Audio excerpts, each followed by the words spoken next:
Forget frequently asked questions. Common sense, common knowledge, or Google. How about advice from a real genius? 95% of people in any profession are good enough to be qualified and licensed. 5% go above and beyond. They become very good at what they do, but only 0.1% are real geniuses. Richard Jacobs has made it his life's mission to find them for you. He hunts down and interviews geniuses in every field: sleep science, cancer, stem cells, ketogenic diets, and more. Here come the geniuses. This is the Finding Genius Podcast with Richard Jacobs. Hello, this is Richard Jacobs with the Finding Genius Podcast. I have Michelle Power. She's an associate professor in the Department of Biological Sciences at McCary University. I hope I pronounced it right. And she works on host-parasite interactions in wildlife with special interest in protozoan parasites. And, she's in Australia. I asked her about koalas, but I don't think that's the wildlife she's talking about, unfortunately, because I love them. But we'll talk about her work. So, Michelle, thanks for coming. Great. Thanks, Richard. Not doing much on koalas, but lots of other wildlife that we might talk about. So maybe we can captivate you with some other species. So. Very good. Well, yeah, what wildlife do you focus on and why? Why do you like the ones that you work on? Yeah, so we work on a number of different species and from land to the sea. So Tasmanian devils, which I guess are closely related to koalas.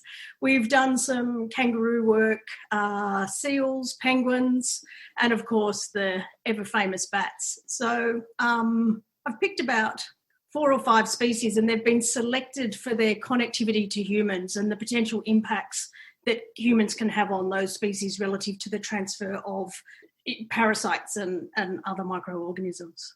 Okay. And what, so in wildlife, where are they picking up these parasites? Is it when they're in the wild or in captivity? Are they particularly amenable, or do they become changed so that they have more problems with parasites? Yeah, so it varies again with each of these hosts. So each of the groups that we're looking at, I might take a step back. We work on a suite of different target organisms, usually that are associated with the gut. So a couple of examples, and some of the listeners may have heard of these. So Cryptosporidium and Giardia, they're transmissible via water, and so they travel through the environment. And so when our wildlife species, they can pick them up in their natural surroundings, like if they're in urban environments, say, and drinking water, or potentially when they're undergoing rehabilitation, when they've come into care after injury and then hopefully planned for release, or also when they're in captive environments for long term. But we're a little bit more interested in those animals that are coming in and encountering humans and our organisms for a short period of time, and then going back into the wild, or those that are in urban environments where they're potentially exposed to the organisms we're working on or that may present a risk. So what are the circumstances in which what specific animals, like of them, what is the number one animal that is of concern to you and why? And then I want to ask you what they get infected with and how and all that. Yeah, okay, all righty. So, yeah, the number one animal, that's a good question. It comes down to my favourite. Look, I have to say the number one interest for me is the bats, so the big fruit bats or the flying foxes. I'm particularly interested in them. So we know we're here and we're living this at the moment, but we hear that a lot of viruses have come from flying foxes, so done a host switch and emerging in human populations or other animal species. But I'm interested in what we might term reverse zoonoses, so also organisms from us going into bats and some of these other species, and then how that may impact them, but also how they may change and then come back into the environment and come back to humans. So organisms don't just come from wildlife into us, they also go from us into wildlife. And that's kind of the crux. And so any wildlife species that have this close connection to humans are potentially at risk from one of those events. So, okay. I thought with bats, it was horseshoe bats. I don't know if it was flying foxes, but who knows? It just seems to be generic bats, supposedly, that harbor these viruses. Well, yeah, so just generally, bats have a huge diversity of viruses, and there's a number of them that have, when I think it's important to note that when we say that they come from bats, while there are some that are transmissible now, like rabies, and in Australia we have an Australian bat lyssavirus that people can get if they handle a bat or if they get a bite or a scratch. Some of these other viruses, may have actually done the host switch 20 years ago, 50 years ago, 100, how back in time. It's not something that's necessarily happening right now. So, and I think that's important to note. But I think also what's interesting with bats is that we don't really know why they have these highly diverse viruses, and also why the viruses that they do carry don't impact their health to the degree that we see in people and the other animals that those viruses impact. But they also do have, so I've mentioned parasites and some of even bacteria, that they actually seem to be carrying some quite diverse and really interesting parasites and bacteria. So there might be something more going on in bats relative to a multitude of different types of disease-causing organisms as opposed to just viruses. Well, what ecological role do the flying foxes serve? You said they're fruit bats, which makes me think they just eat fruit, but do they pollinate as well? Yep. So they're pollinators and dispersers. So they're a huge, important species in Australia at the moment, relative to bushfire recovery and regenerating all our lost plants and ecosystems. But they're also extremely urbanized. So I can go into the middle of the city here and there'll be 5,000-6,000 fruit bats just hanging in trees in our parklands. So there's this nice, interesting, they're fantastic. There's this nice, interesting kind of adaptation that they've been able to do in urban environments, and obviously that leads to conflict with people as well relative to smell and noise. And so there's do any people have them as pets? Are you allowed to or no? No, you're not allowed to have them as pets, but they are one of the leading animals going into wildlife care at the moment in Australia, as secondary fire-affected species, but also from lost habitat, but also from heat stress. So they're very susceptible to high temperatures. And you probably see maybe some of the reports of the temperatures that we're experiencing in Australia, and I'm sure around the world it's getting warmer everywhere. But when it hits 42 degrees, and I'm not sure what that is in Fahrenheit. Whoa, that's way over 100. That tells it, yeah. So they literally can't cope and they drop out of the trees and die. So we have thousands of bats going into care from heat stress and dehydration. So are you focused on the parasites of the bats, or was your focus within? Usually people focus on, maybe a single host and one parasite or one disease-causing agent. But there's been a shift now in thinking and knowledge and understanding that we need to be thinking about interactions within organisms relative to disease. So basically co-infection. So, and also, we've got a suite of organisms living inside us, our bacteria or our microbiome. They too can control the outcomes of a parasitic infection and so my work now is thinking about the context of co-infection and how that might, and in the bats, the questions that we're asking is how that may actually drive shedding of viruses and risks of emerging infectious disease. So we're looking at parasites. So I mentioned the two, Cryptosporidium and Giardia, but we're also looking at malarial parasites. So they carry parasites that are related to Plasmodium that causes malaria in people. And they also carry some really interesting bacteria that are related to bacterial diseases or bacterial agents that cause disease in people as well. So, where do the flying foxes pick up these parasites, and how do they affect them?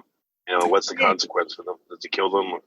Yeah, so it's early days with understanding if there is any kind of health impacts to them, and some are just circulating. But when it comes to amongst their, thousands of bats, here, unlike the microbats that live in caves, here the flying foxes and in other places they live basically in the treetops.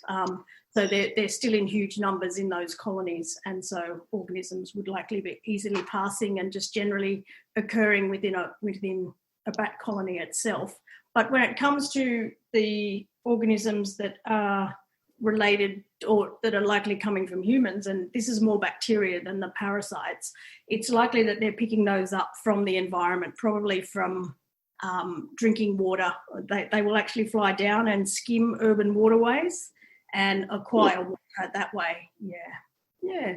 So one of the things I keep mentioning bacteria, we're actually specifically looking for antibiotic-resistant bacteria. And so, there's a global issue where we've basically lost the ability of the arsenal of treatments that we have for bacterial diseases in people. Use of antibiotics has selected for resistant bacteria, and now these are quite prolific in the environment. And that's the other arm of my research, is looking at, have these resistant bacteria made it into different wildlife species, and bats is one of the places where they actually have acquired quite substantial and interesting resistant bacterial lines. What do you mean resistant to? So, these bacteria that are particular to the bat, or do you think that somehow bacteria that affect us have been passaged through bats? And yeah, exactly. Yeah, so they're what we would term human-associated bacterial species. So, for an example, E. coli, and we know that human use of antibiotics has placed that evolutionary selection pressure on bacteria to acquire genetic traits to enable them to resist antibiotics. So they will carry those genetic traits with them, even though they're not necessarily being exposed to antibiotics. And so now there's a number of bacterial strains out there that are just, happily carrying the mechanisms that they need to resist antibiotics if they're exposed to them. And that's the problem we have in human health and hospitals as well.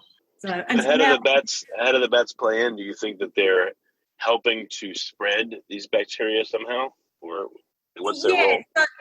So that's what we're trying to understand. So it's early days. So we've only been looking at the kind of dissemination of these resistant bacteria into wildlife in any great depth, at least for the last 4 or 5 years. So we're actually trying to understand: are these the interesting thing about these genetic traits is they can be shared between different species of bacteria. So we're trying to understand if a bat or another wildlife species acquire a resistant bacteria from the environment, can they share those genetic traits with the bacteria that are actually residents inside them, or their naturally occurring microbiota or microbiome, and also whether they're changing and coming back into the environment. But it's too early to be able to answer those questions. I'd love to, and we're working towards it, but just a bit early at the moment. And we haven't even gotten to the environmental sampling yet. We're still just trying to understand what's out there, what's happening within the bat populations and those other species I mentioned, and then the next steps are to start looking at the environment and what's coming back and potentially at risk of coming back into human populations. So if you take a particular bacteria that causes problems in people, a resistant one, if a bat picks up that bacteria, does it appear to have any effect on the bat, any adverse effect, or, does the bat alter it by the bacteria being inside them? Yep. Okay. So the first thing maybe we just might go back, do those have any effect on the bat? So that's at the moment, again, I would say it's still early days, but there doesn't appear to be any, and at least when they're in bats that are in, that we're kind of trapping in their free-range populations. When an animal comes into captivity because it's injured, and if it acquires one of those infections, that's at the individual level and could have a very different outcome. So I'm kind of generally more talking about now at the, the population level in free-range bats. A lot of the resistant bacteria fall into two classes. So really those that we know about and that cause severe disease, such as tuberculosis, or the mycobacterium that causes tuberculosis, or, Vibrio that causes cholera, or the friendly bacteria that we've carried for a long time, like our E. coli and Klebsiella, that were what we would call opportunistic pathogens. So these bacteria typically kind of cause disease, or in the past caused disease in people who are compromised in some way or in hospitals and have, like wounds or surgery. But now those the way I picture it is these kind of resistant friendly bacteria. They're the ones that are now emerging and causing disease in healthy patients who might pick something up, or healthy people who might pick something up just from the environment, from a cut, and pick up one of these resistant bacteria. So that's kind of, they're the ones we're looking at in the bats. So, well, this is just, obviously complete speculation, but if bats have, a lot of viruses associated with them, and in some cases viruses can, help bacteria transit different parts of their, they can help bacteria acquire certain genes and help them transfer genes between bacteria. I wonder what would happen if you had a given bacteria that affects people. It goes into a bat. Now it's in a different environment with all these, maybe novel viruses, and maybe some of them, can somehow prey upon that bacteria and transfer genes to it and interact with it and make it more virulent or different, or, help it acquire different traits or genes. Yeah, that's pretty speculative. It is. But I guess I imagine bats as like a witch's brew of viruses and all kinds of other stuff inside them. I don't know. I know they're just living creatures like anywhere else, but I'm being too hard on them. No. This is the problem that we face both in our research, but also with wanting to make sure that they're not seen like that, because just being unfair to them come from rodents as well. But bats just seem to get this kind of bad rap. So, yeah. But look, there are some interesting things happening in them relative to lots of different organisms, not just viruses.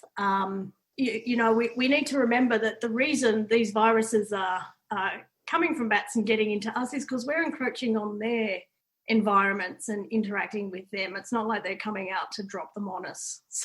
Right. Yeah. So yeah, I shouldn't demonize the bats, but shame. No, let's try and not do that. And it's hard because we want to think about human health, but we also we share the planet with lots of different organisms, and we're pushing that to the point. What's useful then to what's useful to understand about them, in your opinion? What is going to be some of the, there's a lot, I can hear you're at the beginning of the journey, but what do you feel is going to be the most useful questions that you can help answer about bats and about parasites? Yeah. So, so I think that one of the risk of diseases spilling over and coming from bats is not going to go away. Okay. Not unless humans do something to minimize invading their habitats, connecting the connections with them. Unless that changes, we're continually going to be exposed, as are other organisms that we have around us, like our pets and domestic animals. They're also going to be exposed to the various organisms that bats carry. So I think the biggest thing is if we're going to have more, that high risk of more organisms spilling over and coming and causing issues, then we need to understand what the drivers are of that and how we can maybe put actions in place to stop that from happening. So, for example, like I've said, if we have animals coming into care and some of the management practices that are there might be driving or increasing risks of organisms, of bats acquiring organisms that may evolve and change or spill over, then we need to act at those points. So working out, I think, where the hotspots are for those risks of emergence and trying to manage at those sites, but then also working out what's happening within the bat that causes that spillover. So they don't shed these viruses all the time. There's something going on that flicks on that, at a certain time, the viruses will be more prevalent in the environment. And so I think understanding those and that, so basically the disease processes. But I think the second component to managing and understanding risks from bats is actually understanding how they cope with the multitude of different organisms that they have inside them that don't cause them any impact. So would you expect that the bats become more likely to, when they're stressed? I would expect, I guess, the bats to, first of all, I guess, eat things they wouldn't normally eat, go places they wouldn't normally go, and because their physiology is stressed, maybe the viruses that were once commensal with them now will, try to jump out of them and leave them or cause them sickness. And same thing with the bacteria. Yeah. So I guess it's whatever shifts that balance. So if we think about, we've got a lot of different organisms inside us, and they have to go through a biological process to replicate and to produce, and then they have to be excreted in some way. Okay. So our immune systems and the bat immune systems, they're turned on. They're keeping that interaction or that activity of those organisms at a lower level. But then you're right, stress or something, change in food source, it could be some sort of life history, it could be something happening within the colony, like behaviour dynamics, something there flicks that switch, and then those organisms get a hold, they can reproduce, and then they start to be shed in the environment, which then increases exposure if people or other animals are in that kind of zone where those organisms are. But understanding, there's a lot of people who have looked at various sorts of stresses to try and understand this with certain diseases, but there's still no clear-cut answer as to when and why this happens. So, well, since the bats live, close to a lot of people, I guess, in your area, like you said, if there's heat shock, a lot of them die. So imagine them like dying and laying on the ground and other animals eating them.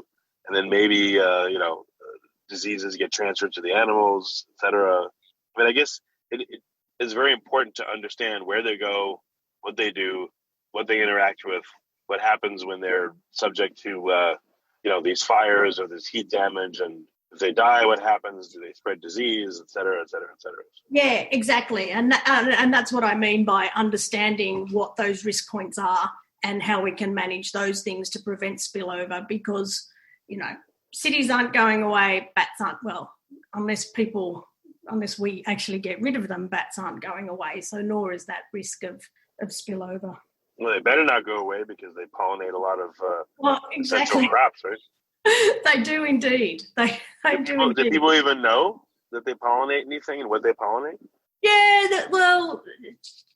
there's a lot of messages and communications out there to try and get people to understand the important role they play as an ecosystem service provider. But, people, if you've got 1,000 bats sitting in trees over your backyard and pooping all over your balcony, you think, I mean, that's the message that just generally the bat community in Australia tries to push. And, there's spikes that, sometimes, the conflict will settle, but then something will happen. Something will get bit, or there'll be a little bit of a outbreak of one of the viruses that we have here, or we have something like coronavirus, and then that puts them back in the spotlight. Look, and researchers, we put them in the spotlight too. Yeah. It's a question with the the shutdowns and everything. I don't know if you did them in your area, but was there a change in the bat populations? Did they come out more? Like what happened to them? Yeah, so I probably can't comment on the bat populations because basically they sit in the trees in the day, and then at sunset they fly out to forage, and so you'll see streams of them going everywhere. And nightly at certain times of the year when the flowers around my place are, when the trees are in flower around my place, there's 30 to 40 bats just feeding off my balcony in trees, basically. But what I see, so yes, we have been in lockdown, and we were allowed to go out and exercise. So what I had noticed on my walks was that there is a lot of, so we have another urban species, it's not like the opossums, but it's a possum. And so I think the possums were coming out a bit more, and, things were reclaiming some of the space, or the urban wildlife were reclaiming some of the quiet spaces. Yeah, I've got some possums where I live, and I saw a bunch of them at people's houses at night. I saw a lot more animals out, which was pretty cool. Yeah. So I think that's definitely happening, all around the world, which is, interesting. So, yeah, those raccoons eating garbage and possums and all kinds of stuff. Yeah. And they probably do that all the time, but, maybe between, 2 a.m. and 4 a.m., but all of a sudden they've got this greater window when there's no one around that they can forage. Yeah, exactly. there might be a lot of fat raccoons and possums and things out there at the moment. Well, very cool. Well, so what questions are you trying to answer right now? Like, what are you honing in on with your research? Yeah. So specifically, what are we? So we're just getting back into the lab actually, just this week. I might talk about something. Yeah, just this week we're starting to kick off the lab since March. So, so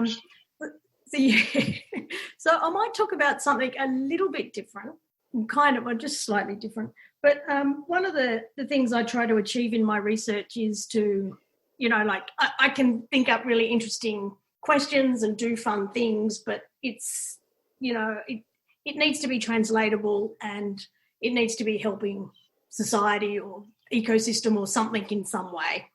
And so I have this citizen science project. Have you heard of citizen science? Yeah. Yeah. There was someone that's not necessarily a formal scientist in a lab is doing some research of their own. Yeah, helping out in some way. Yeah, well, yep. So I've got this citizen scientist project called Scoop a Poop, Citizens Tackle Antimicrobial Resistance in the Wild.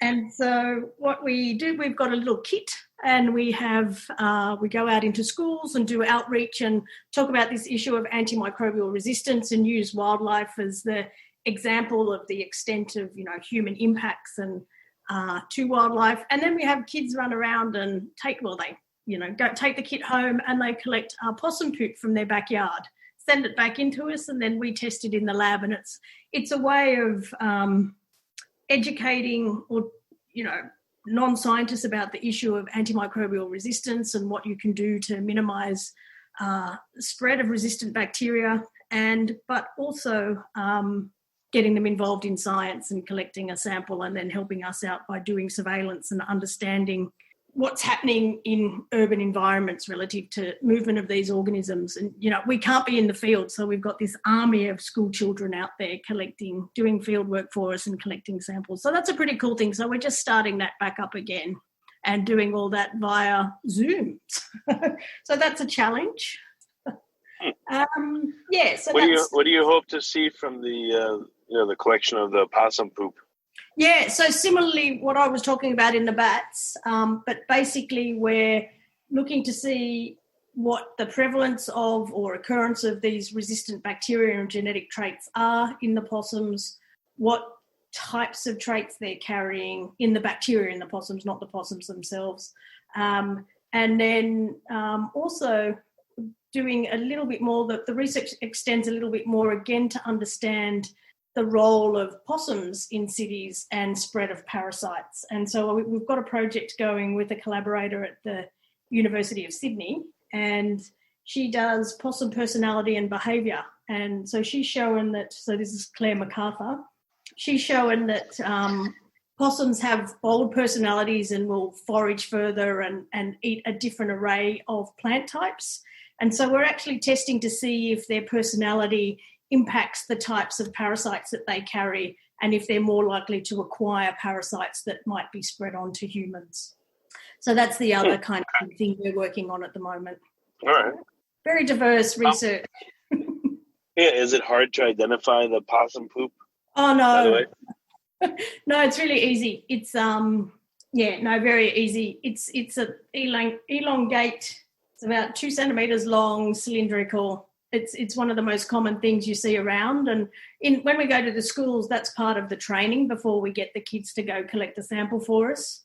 And we actually create Play-Doh poo so they can kind of key out different types of wildlife scat samples. So yeah. And they did, I'll walk outside here now and be under a tree and there'll be, 50 to 60 possum pellets. So it's pretty easy to identify and pretty easy to collect. Yeah, I have dogs. So I think they either eat the possums or scare them away. But other people that don't, I'm sure that they get in there and do stuff. Yeah. Yes. Yeah. So, but they are a bit different. They're both marsupials, but they're different lineages. So the opossum's a little bit more closely related to kind of the carnivorous marsupials, like the Tasmanian devil, whereas the possums we have here are probably more closely related to, say, koalas, and they look very different. Oh, really? Okay. Huh. Yeah, very, yeah. Okay, very interesting. Well, very good. I know that you just got back in the lab. I'm glad you're back there and you're doing this this really cool research. So, what's the best way for people to keep tabs on your work? And if they're local to you, how do they find out more about participating? Yep. So if anyone's interested in citizen science, we've got a Scuba Poop website, so scubapoop.net. Or, if you jump on the Macquarie University website and search Michelle Power, you'll find me. But we also have Twitter as well, which I think is my name again. So, yeah, and hopefully we'll be appearing in newspapers. And obviously if there's some researchers listening to this, they can look for my papers. Okay. Well, very good. Well, Michelle, thanks for coming. I really appreciate it. Cool. Oh, and Richard, I should have probably also mentioned the Australian Society for Parasitology. So, okay. Yeah, that's another way to find out about not just my work, but also all the interesting work we do on parasites here in Australia. If you like this podcast, please click the link in the description to subscribe and review us on iTunes. You've been listening to the Finding Genius podcast with Richard Jacobs. If you like what you hear, be sure to review and subscribe to the Finding Genius podcast on iTunes or wherever you listen to podcasts. And want to be smarter than everybody else? Become a premium member at findinggeniuspodcast.com. This podcast is for information only. No advice of any kind is being given. Any action you take or don't take as a result of listening is your sole responsibility. Consult professionals when advice is needed.